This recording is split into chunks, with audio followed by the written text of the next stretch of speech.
The following video contains language that may be inappropriate for young viewers. Viewer discretion is strongly advised. Welcome to Behind the Bars, where we bring the unseen and the unheard stories from the depths of the prison system to the forefront. I'm your host, Jason Boss, and together we'll explore the madness, the chaos, and the harsh realities hidden behind the steel doors of prisons worldwide. From the local jailhouse to death row across the world, we'll show you the isolation, the seclusion, and the decades spent enduring unimaginable conditions. These are the stories of survival, struggle, and humanity in places most of us will never see. We're here to shine a light on what society often forgets, the voices of the incarcerated. Each story is real, each voice is authentic, and every moment reveals the raw, unfiltered truth of life behind the bars. Join me for a journey like no other, a journey into the darkness, the truth, and the resilience of the human spirit. This is Behind the Bars, real life, real stories. Ladies and gentlemen, friends and family, thank you so much. You are hanging out with the presentation, and it is a very good friend of mine. His name is Charles Victor Thompson, and he has been doing over 27 years on death row in this Texas Department of Criminal Justice system. And he is a amazing individual, and he has provided us with a tremendous amount of talk, a tremendous amount of insight, and I can't thank him enough for being on this presentation today. Charles Victor Thompson, how are you doing, my brother? I'm breathing and achieving. Breathing and achieving, and that is better than the alternative to that. Now, the last presentation you and I talked about, you and I went through an incredible, just a timeline that, when you were talking about the escape, the way it escaped, and for anybody that has not seen any of these, number one, first of all, you guys can get a hold of Charles Victor Thompson in the description below. The very best way is through Securus. That is the way to get a hold of him, and this brother is a great guy to talk to. He is a great guy to support, and he will absolutely write you back if you guys will write to him. So with that, my brother, you have been, we are into the month of April. You are 27 years plus right now. How's life? How's life on death row?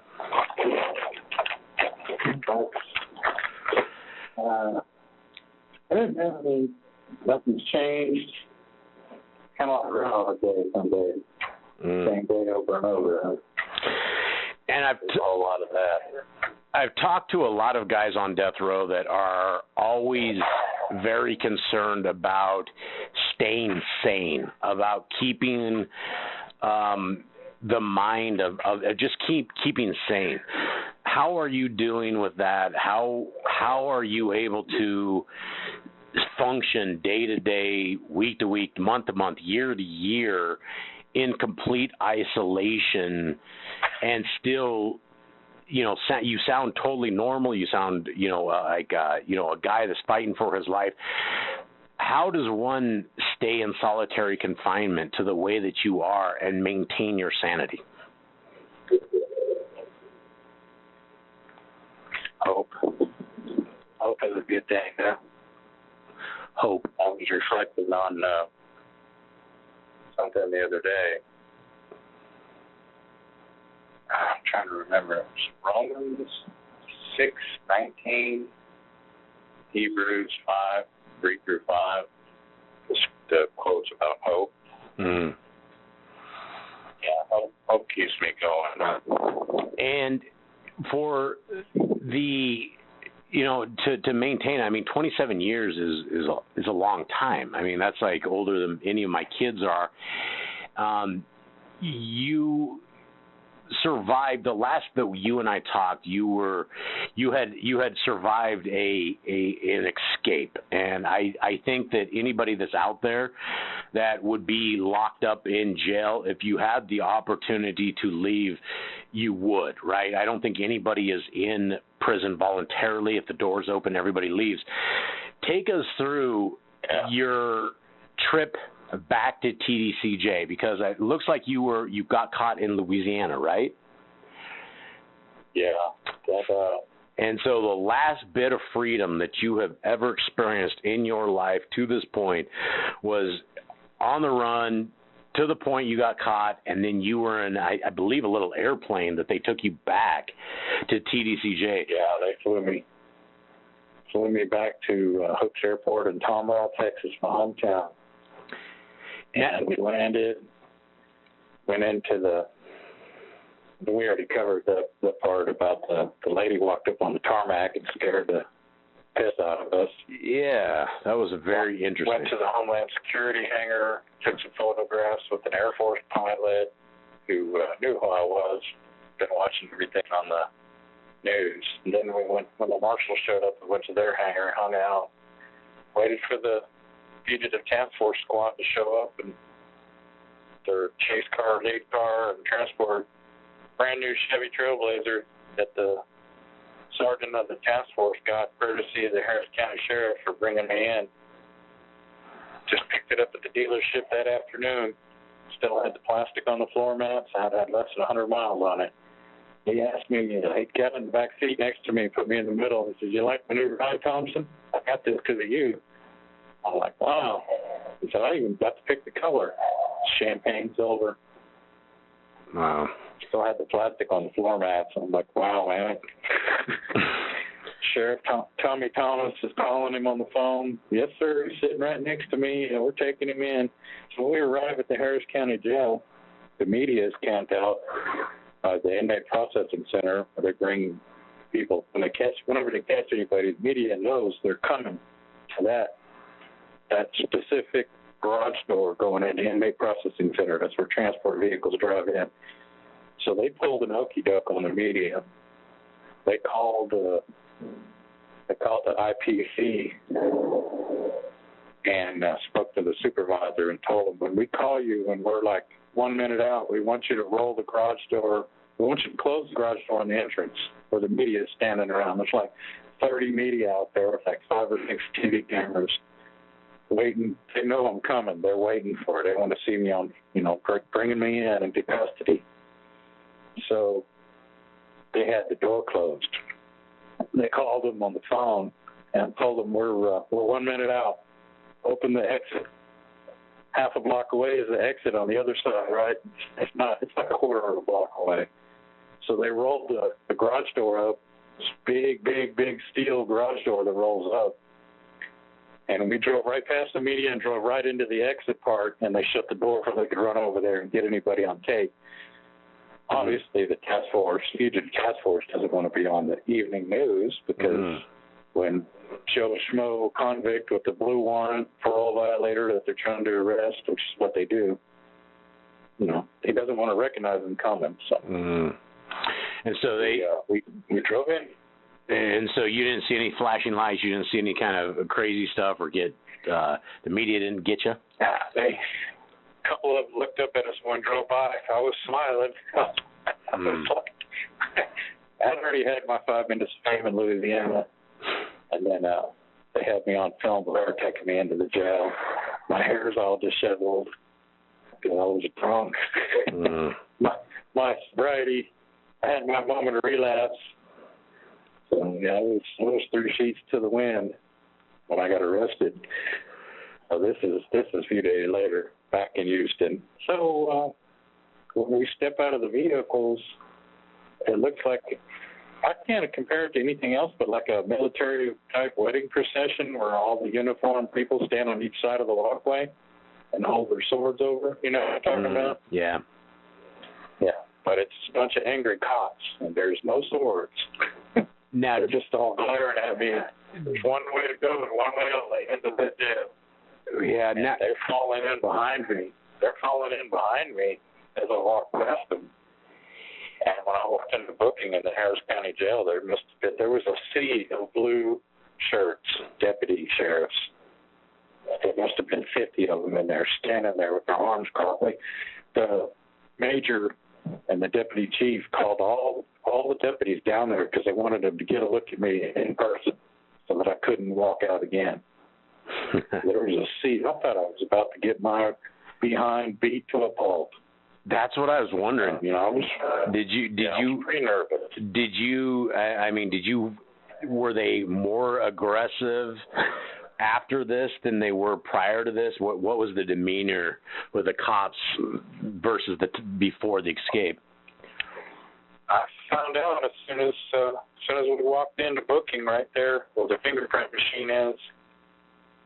The sergeant from the task force had me by one arm, and he let go of me, and the booking deputies that were fixing to fingerprint me grabbed me by each arm and started manhandling me.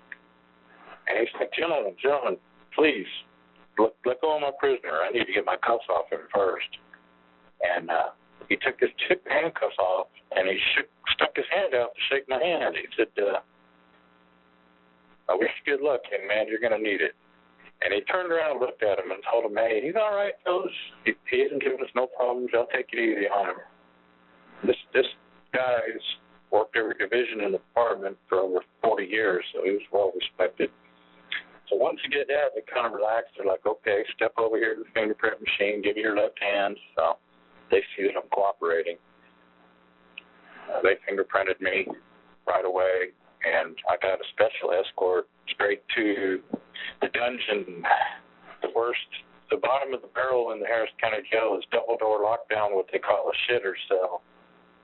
It is a concrete box, a tomb, like probably 10 by 10, and it has a drain in the floor that's a toilet that they can flush, kind of like a porta potty where the flap opens. It has no sink, no bed. It has an elevated concrete slab where you can put a mattress to keep it 4 inches off the floor. And there's nothing in this cell at all. And I had spent a year, 98 to 99, right across the hall from this particular cell in a double-door lockdown cell that had a real bunk and a toilet, sink, and a shower in it. But this is my new home. So they took me straight up there and put me in solitary. They take off all their leg irons. Well, no, actually, they took off the handcuffs on the first night I slept in leg irons. They wouldn't even take the leg irons off. That just amazed me. I was like, wow, I think this is unheard of. I knew it was unconstitutional. Try sleeping with leg irons on. Every time you move or in your sleep, they're cutting into your ankles. It wakes you up. Yeah, and I mean, at this point, you're essentially an enigma. I mean, as far as the cops go, because they don't know how you escaped exactly. They don't know how you obtained a handcuff key, and as far as they knew, I mean, you were just going to spit out another handcuff key or something of the sort. And so, did the treatment get easier? Did they ever calm down any, or have you always? I made it worse. Actually, we went down the tunnel with the deputy chief, the major, captain, lieutenant, and like 15, 20 deputy escort. We're going down the tunnel from one jail to the next, doing the shackle shuffle, and I told them, I bet I know where I'm going. And they said, okay, where are you going? I said, 7th floor, 701, double door lockdown, 7J1. They said, how did he know that? He spent a year in there, sir. You can't break him. He's already been in the hole. Oh, that's right where they took me to. Yeah, I had court, so I knew I was okay until after my court appearance for the TV to show the public they had me. After that, I knew all bets were off, and it was probably going to be on in my life. So that's what I meant a minute ago when I said I made things worse, but I did it for a reason. So I spend the first night in leg irons. They take me, they come and get me a couple times and take me to medical, do a full body X-ray. They think you're right. They think I still have that key, and they're paranoid.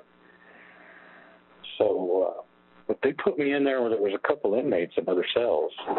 And on I think it was on Tuesday, they went to court. One of them came back, and he had just signed for 50 years, and he got the phone.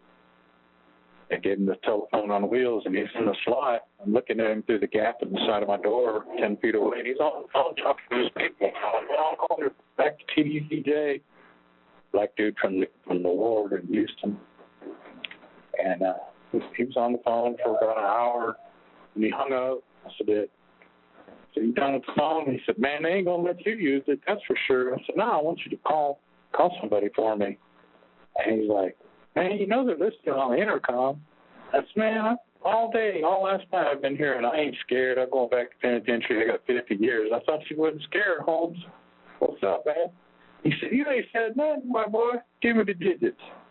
So I had him call my friend in Richmond, Texas, who had been visiting me in the jail and helping me with she was a friend of my girlfriend's,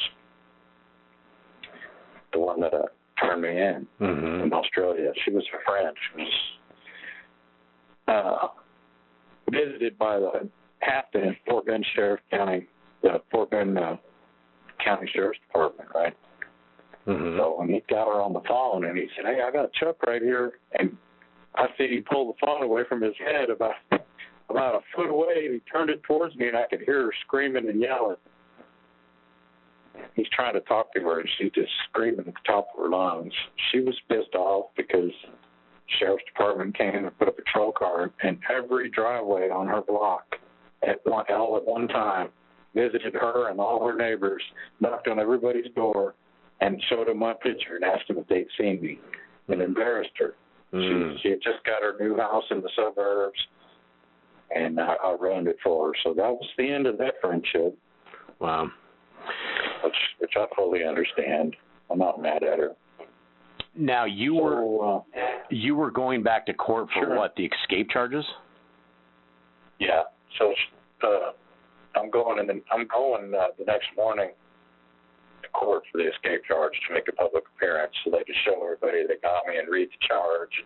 It'll be in and out, which I knew it was all for appearances. When you got the death sentence, it trumps everything. They're not even going to prosecute you for anything else. I had crazy death row inmates telling me when I got back, man, you should have been out there carjacking and killing and robbing.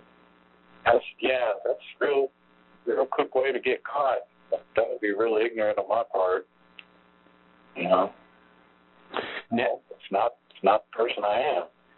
So I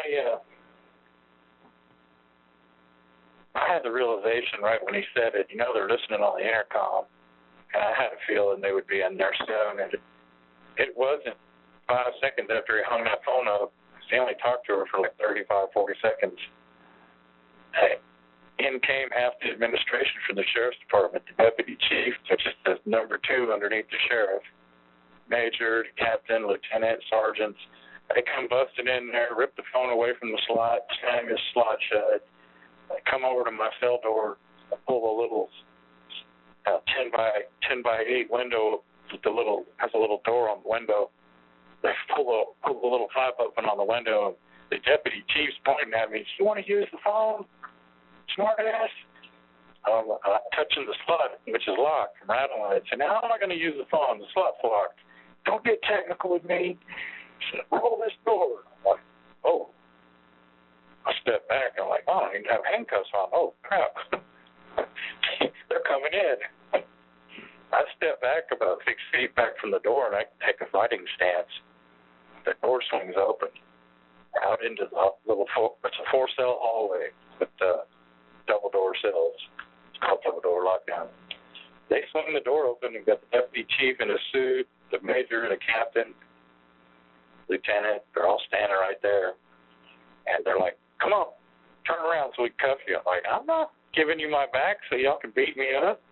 No, you shouldn't cuff me through the slot, done it the right way. They're like, turn around, man. We're not going to do nothing to you. We got to move you. You breached our security. So this was after court. As a matter of fact, now that I think about it, this was after court, yeah. I got ahead of myself. And so, after that, I mean, where did you end up? Where did they take you? They took me across the hall to where there's just 2 cells with absolutely nothing in them at all. They put me in there. Wow. They carried me. As soon as I got cuffed, my feet left the ground, and they carried me across the hall. This was after. I was thinking this was before court. This was after court. Wow. It's been 18, 19 years. So I was after court. Wow. So I had went to court that morning. Let's back up. So that morning I went to court. I think it was Tuesday morning. Mm-hmm. And the lieutenant, head of the bailiffs, he came down to the jail and got me himself. Put cuffs in the front, and he's walking me through the tunnel, just me and him. I said, come on, judge wants to see you for your escape charge. Well, casual. I'm like, okay, let's go.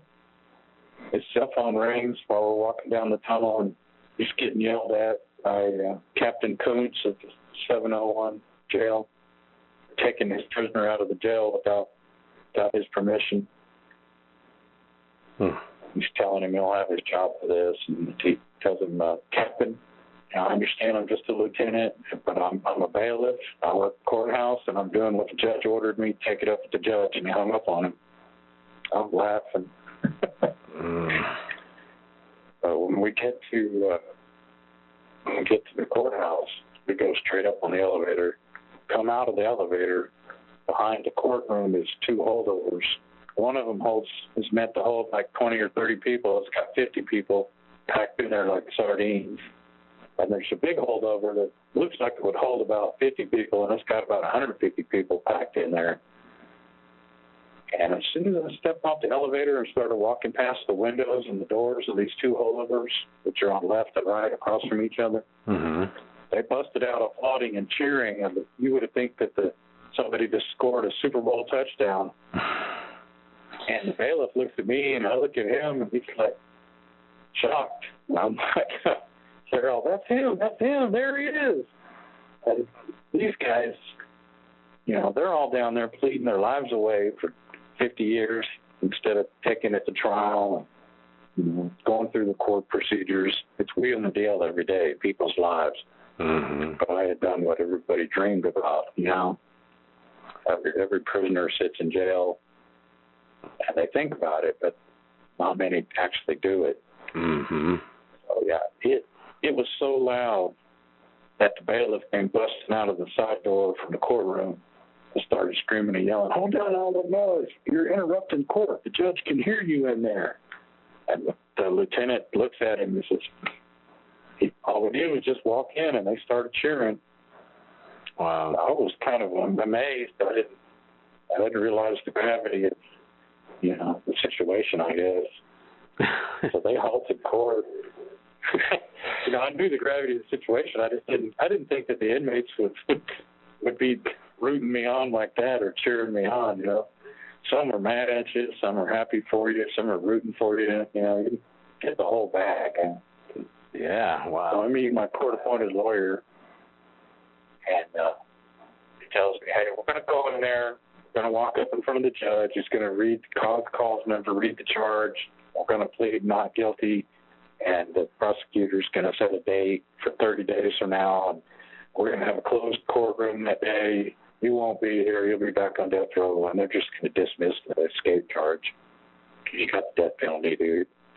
This is all for public show. So as soon as we walk into the courtroom, there's going to be flashbulbs and cameras and lights coming on from the windows from the entrance. They wouldn't let the media in the courtroom, but there's windows on each side of the entrance doors, and they were packed full of lenses and TV cameras. Wow. That's channel KPRC Channel 2. You can find a picture on the internet. It shows me in orange walking in the courtroom.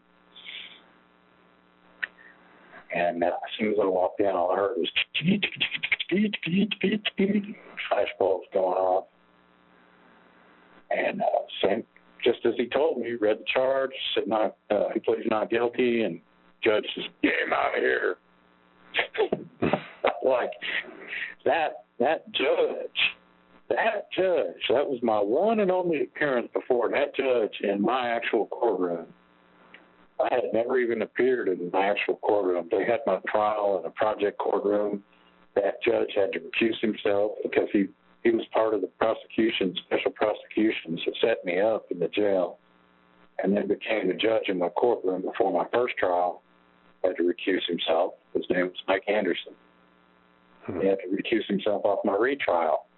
I escaped, come back, I appear before him. He was mad. His former prosecutor, judge. Later on, he becomes DA and tries to get on my appeal. After my